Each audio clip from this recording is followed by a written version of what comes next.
สวัสดีลูกค้าหมดทุกคนมื้อนี้ผมมีเวลานิดนึงนะเอาสิมารีวิวเครื่องพอดีว่าสั่งมาได้3รุ่นแล้วก็3กระบอกเนาะก็มาฮอดใหม่ๆนี่นะก็ได้หลายมื้อแล้วนะบ่ได้มาเฮ็ดคลิปให้ลูกค้าเบิ่งอ่า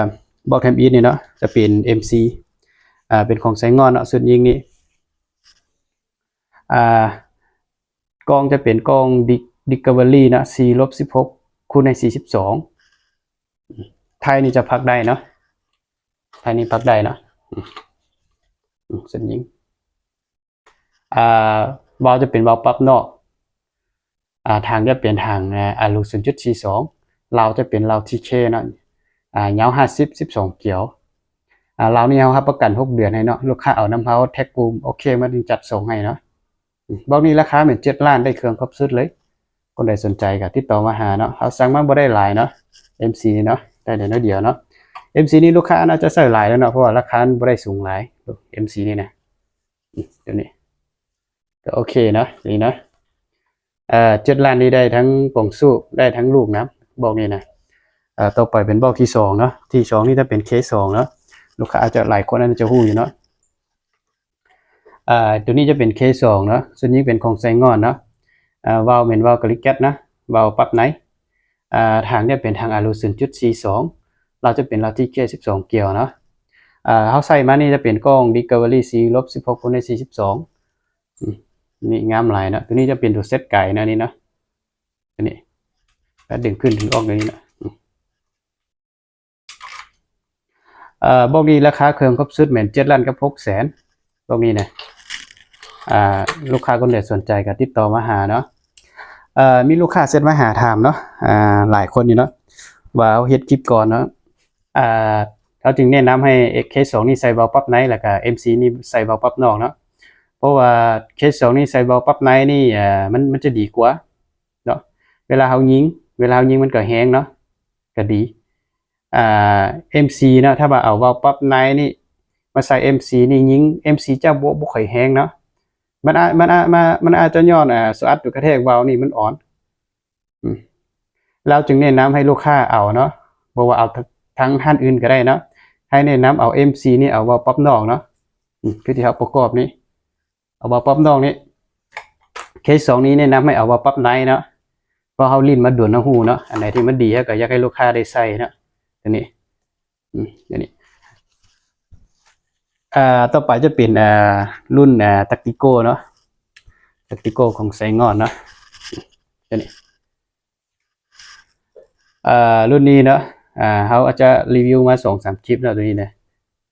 ตัวนี้อันนั้นจะบ่มีอันเบ้าหลายนะรุ่นนี้จะน้อยๆเนาะถ้าเทียบกับ K2 กับ MC นี่สุดยิงมันจะน้อยกว่าเนาะเทียบไปเบิ่งเนาะ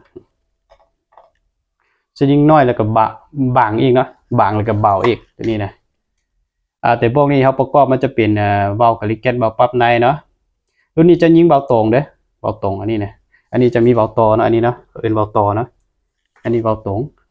เราจะเป็นเราที่เคเงา50 12เกี่ยวทางจะเป็นทางคาร์บอนทางจะเป็นทางอะลูนะ0.42อันนี้นะงามไทยนี่กับภาคใดนะแล้วก็รุ่นใหม่นี่จุดดีมันก็บนนี้นะบนเขาหักออกเขาพักเข้าพักออกเนาะ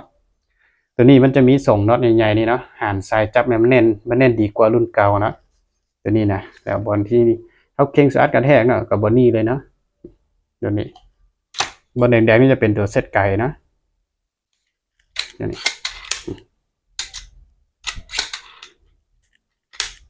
่บ่ได้เลยเอาตัวนี้ก็ได้บอกดีถ้าว่ากล้อง Discovery นะ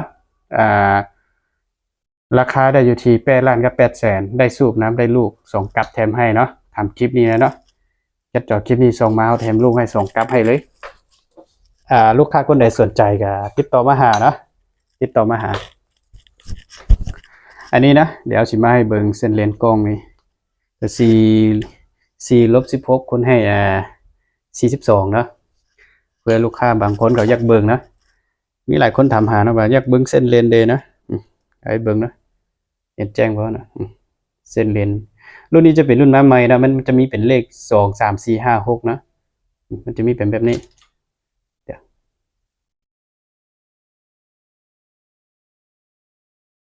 ปรับสีนะมันจะมี2สีนะ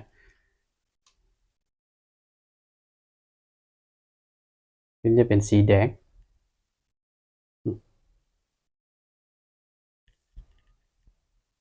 อันนี้นะ